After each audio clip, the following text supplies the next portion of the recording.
پیارے دوستو، اللہ تعالیٰ فرماتا ہے کہ وہ لوگ آپ صلی اللہ علیہ وسلم سے روح کے متعلق سوال کر رہے ہیں تو انہیں بتا دیجئے کہ روح میرے رب کے امر میں سے ہے، باقی علم میں سے جو تم لوگوں کو کچھ دیا ہے وہ انتہائی قلیل ہے۔ یہودیوں کے کہنے پر مکہ کے مشرکوں نے حضرت محمد کریم صلی اللہ علیہ وسلم سے روح کے بارے میں سوال کیا تو اللہ تعالیٰ نے سورہ بنی اسرائیل میں اس سوال کے بارے میں بتایا، جس کے پیچھے یہودی علماء تھے۔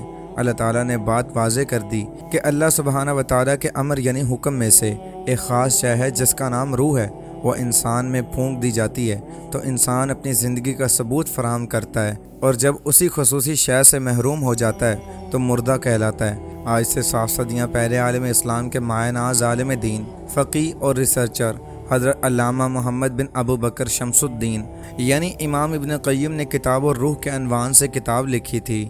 اس میں انہوں نے ریسرچ کا حق ادا کیا، قرآن و حدیث کے حوالے سے جہاد اس کتاب کو مزین کیا، وہیں خواب کی دنیا میں ریسرچ کے واقعات سامنے لائے، قریب المرگ یعنی موت کے قریب لوگوں پر تجربات بھی سامنے لائے، غیر اسلامی مذاہب روح کے بارے میں کیا کہتے ہیں اور ریسرچ کو بھی انہوں نے پیش کیا۔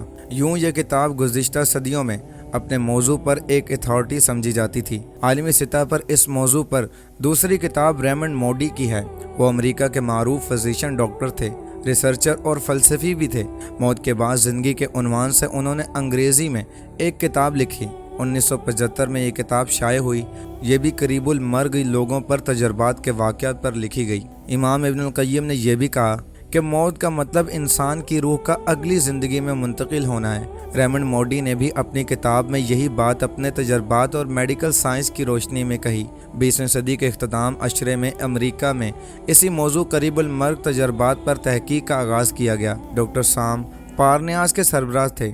دنیا بھر کے اداروں کے اس ادارے کے ساتھ نفی کیا گیا، جو ابھی بھی نیو یارک میں قائم ہے۔ نیو یارک میں قائم ہیڈ کوارٹر میں 40,000 تجربات کے نتائج کو سامنے رکھا گیا۔ 2013 میں بیلجیم کے ماہرین نے اپنی رپورٹ میں فیصلہ دیا کہ قریب المرگ تجربات ایک حقیقت میں، اور جو لوگ ان تجربات سے گزرے ان کی شخصیت میں مثبت تبدیلی آئی ہے۔ ان کے کردار اچھے اور انسان دوست بن گئے، مزاج نرم ہو گئے، اخلاق اچھے بن گئے اور موت کے ڈر سے وہ بے خوف ہو گئے۔ ناظرین، قریب المرگ تجربات میں تازہ ترین تجربات دنیا کی ایک ایسی شخصیت کا ہے جو ایک مشہور سیاسی شخصیت تھیں۔ یہ محترم صاحب برکات تھے، تنظیم آزادی فلسطین کے بانی ارکان میں سے ایک۔ صاحب برکات سابق فلسطینی صدر الیاسر عرفات کے قریبی ساتھیوں میں سے تھے۔ 1993 میں جب امریکی صدر بل کلنٹن نے ناروے ایک دارالحکومت اوسلو میں فلسطین اور اسرائیل کے درمیان معاہدہ کروایا تو اس معاہدے میں صاحب برکات بھی شامل تھے۔ 2000 میں جب کیمپ ڈیوڈ میں مذاکرات ہوئے تو تب بھی صاحب برکات اپنے لیڈر یاسر عرفات کے ساتھ موجود تھے۔ وہ یاسر عرفات کی کابینہ میں بھی وزیر تھے اور موجودہ فلسطینی صدر محمود عباس کی کابینہ میں بھی وزیر زراعت تھے۔ وہ القدس یعنی یروشلم شہر کے مشرقی حصے میں 28 اپریل 1955 کو پیدا ہوئے۔ 64 سال کی عمر میں سن 2019 میں وہ دل کی تکلیف کے باعث القدس کے حواسہ ہسپتال میں داخل ہوئے۔ نازک حالات کے باعث انہیں فوری طور پر اسرائیلی دارالحکومت تل ابیب لے جایا گیا، جہاں آپریشن تھیٹر میں ان کا دل بند ہو گیا۔ 3 منٹ اور 20 سیکنڈ تک ان کا دل بند رہا۔ دل رکنے کے باعث دماغ کو خون کی سپلائی بند ہو گئی، دماغی شعور ختم ہو گیا۔ چنانچہ مسلم اور یہودی ڈاکٹرز نے صاحب برکات کی موت کا اعلان کر دیا۔ کچھ سیکنڈ بعد صاحب برکات کے بدن میں زندگی کی جھلک محسوس ہوئی۔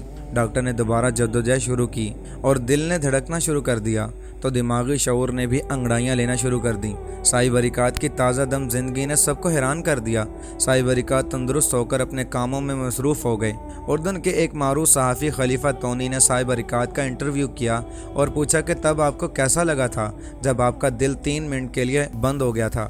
تو انہوں نے بتایا کہ میں اپنے جسم کو چھوڑ کر آسمان کی جانب اڑنے لگا، ایسے تھا کہ میں ایک ہوا ہوں اور پرواز کر رہا ہوں۔ تا حد نظر حیران کر دینے والے عجیب و غریب خوبصورت آسمان تھا اور میں جسم کے بغیر انتہائی تیز رفتاری کے ساتھ محو پرواز تھا۔ کوئی سمت نہ تھی اور وسعتوں کا کوئی اندازہ و پیمانہ نہ تھا۔ الغرض اس آسمان میں کیا تھا بیان نہیں کیا جا سکتا، الفاظ میں اس منظر کو محدود نہیں کیا جا سکتا۔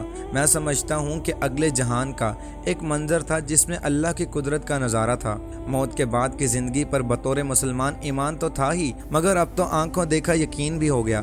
لہٰذا میں کہتا ہوں کہ جو موت ہے یہ تو اگلے جہان کی زندگی ہے۔ انہوں نے اپنی بیوی سے کہا کہ یہ جو موت ہے اس کا مطلب ہے اپنے خالق سے ملاقات۔ صاحب برکات اس کے بعد 1 سال اور چند ماہ زندہ رہے اور 2020 میں کرونا کی وجہ سے ان کا انتقال ہو گیا۔ ناظرین، صاحب برکات کا نیئر ڈیتھ ایکسپیرینس کا واقعہ پوری تفصیل کے ساتھ نیو یارک میں واقع ڈاکٹر سام فارمیا کی ریسرچ سینٹر پہ پہنچ گیا۔ چنانچہ 6 جنوری 2021 کو انہوں نے اعلان کیا کہ وہ اس پر مزید ریسرچ کریں گے اور اپنی اگلی تازہ ترین تحقیق دنیا کے سامنے پیش کریں گے۔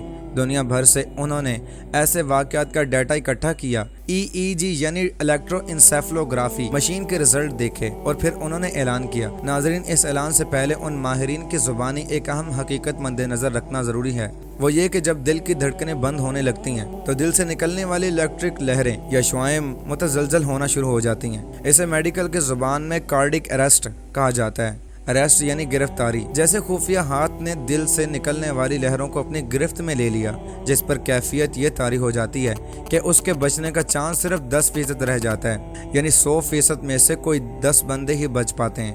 لوگ بیچارے کہتے ہیں کہ دل پر اٹیک ہو گیا، ماہرین کہتے ہیں کہ دل پر حملے کے بعد 100% میں سے جو 10% لوگ بچتے ہیں ان میں کوئی ایک آدھ یعنی لاکھوں میں سے کوئی ایک ہی قریب المرگ تجربہ یعنی نیئر ڈیتھ ایکسپیرینس سے گزرتا ہے اور اپنی داستان سناتا ہے۔ وہ کہتے ہیں کہ یہ دل جو اچانک خراب ہونا شروع ہو جاتا ہے، اس کی خرابی اس کی فنکشن کا کوئی پتہ نہیں چل پاتا۔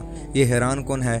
آج 6 جنوری 2021 کو نیو یارک میڈیکل سینٹر کے ڈاکٹرز نے جدید ریسرچ کا یوں اعلان کیا کہ دل چند سیکنڈز کے لیے بند ہو جائے تو دماغ کو خون کے ذریعے جو آکسیجن ملتی ہے وہ بند ہوتے ہی دماغ کے سیلز موت سے دوچار ہونا شروع ہو جاتے ہیں، مگر مصنوعی طریقے سے سانس جاری رکھا جائے یا دل کی دھڑکن کو دھڑکایا جائے بندہ پھر بھی مر جاتا ہے۔ اور مزید حیرانی یہ ہے کہ دل سیکنڈز نہیں بلکہ منٹوں تک بند رہتا ہے، دماغ جامد ہو جاتا ہے۔ اس موقع پر یادداشت اور شعور کام کر رہے ہوتے ہیں۔ اس کا اندازہ EEG مشین سے ہوتا ہے۔ یہ چیز سمجھ نہیں آتی۔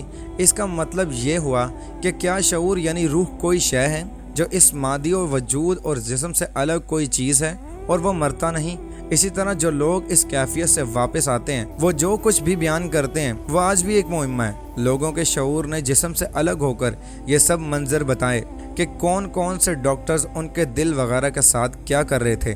ایسے واقعات ہزاروں میں ہیں، چنانچہ ہم اس نتیجے پر پہنچے ہیں کہ یہ بات ابھی تک سمجھ میں نہ آنے والا مہمہ ہے اور ایک علمی اندھیرا ہے۔ ناظرین، جدید میڈیکل سائنس نے حقائق بھی بتلا دیے اور اپنی بے بسی کا اظہار بھی کر دیا۔ مولا کریم نے کیا خوب فرمایا کہ میرے حبیب صلی اللہ علیہ وسلم، کاش آپ ظالم لوگوں کو اس حالت میں دیکھ سکیں کہ جب وہ موت کی بے ہوشیوں میں ڈبکیاں کھا رہے ہوتے ہیں اور فرشتے ہاتھ پھیلا پھیلا کر کہہ رہے ہوتے ہیں کہ لاؤ نکالو اپنی جان۔